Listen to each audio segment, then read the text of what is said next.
Heart Medicine Devotion, A Better Window. Jonah 1, 9-10. And he said unto them, I am an Hebrew, and I fear the Lord, the God of heaven, which hath made the sea and the dry land. Then were the men exceedingly afraid, and said unto him, Why hast thou done this? For the men knew that he fled from the presence of the Lord, because he had told them. Habakkuk 2:14. For the earth shall be filled with the knowledge of the glory of the Lord, as the waters cover the sea. Matthew 5:14-16. Ye are the light of the world. A city that is set on an hill cannot be hid. Neither do men light a candle and put it under a bushel, but on a candlestick, and it giveth light unto all that are in the house.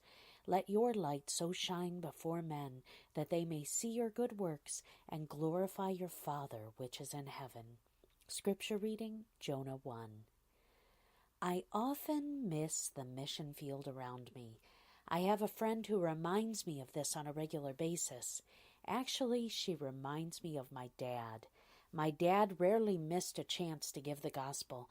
I remember him sitting at the kitchen table, paying bills, and putting a gospel tract in the envelope with each check he wrote. My friend is equally mindful, pulling a tract out of her purse every time we get the check at a restaurant or buy a cup of coffee. It's easy to plow through life completely self-absorbed, head down, with little regard for the world around you.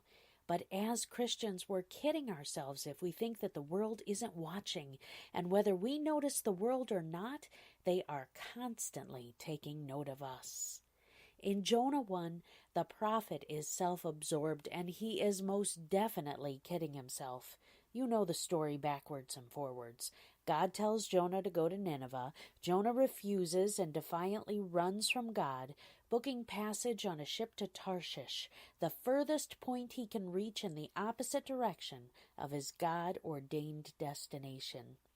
Jonah then goes below deck and falls asleep. Jonah thinks he has left the mission field. He thinks he has abandoned his calling. And now that he's mad at God, he's just going to keep his head down, take care of himself, and ignore the world around him. He falls asleep in the middle of his mission field until God begins to rock the boat. The storm that ensues is one of biblical proportions, pun intended. It drives the sailors to toss cargo overboard, and more importantly, it drives them to their knees. These sailors don't know the one true God, but they're frantically praying to every god they can think of. They wake Jonah up and tell him to pray, and sensing that the storm has to be about more than the weather, they cast lots to divine the source of the trouble. And here's the part that really gets me. The trouble is the prophet of God. The guy who was sleeping, the guy who still hasn't said any prayers. Now exposed, Jonah is finally forced to acknowledge his association with God. I am in Hebrew, and I fear the Lord, the God of heaven, which made the sea and the dry land. But he offers no prayers. It's heartbreaking. These sailors are having their first encounter with the living God, and God's prophet is in the middle of a selfish phase.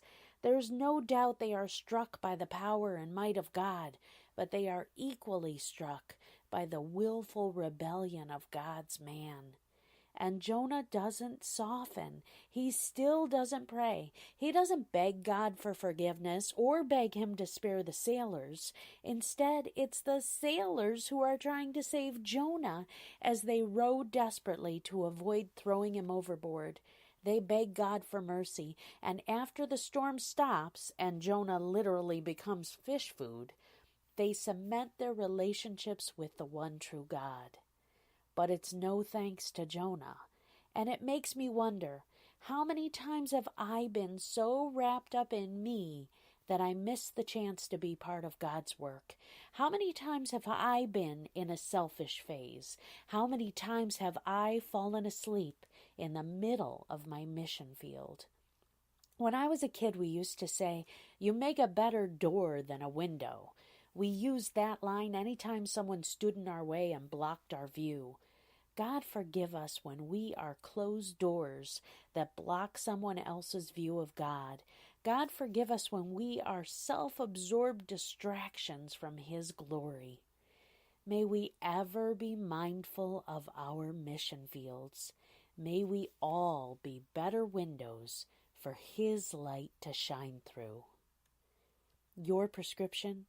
Have you fallen asleep on your mission field? Are you going through life head down?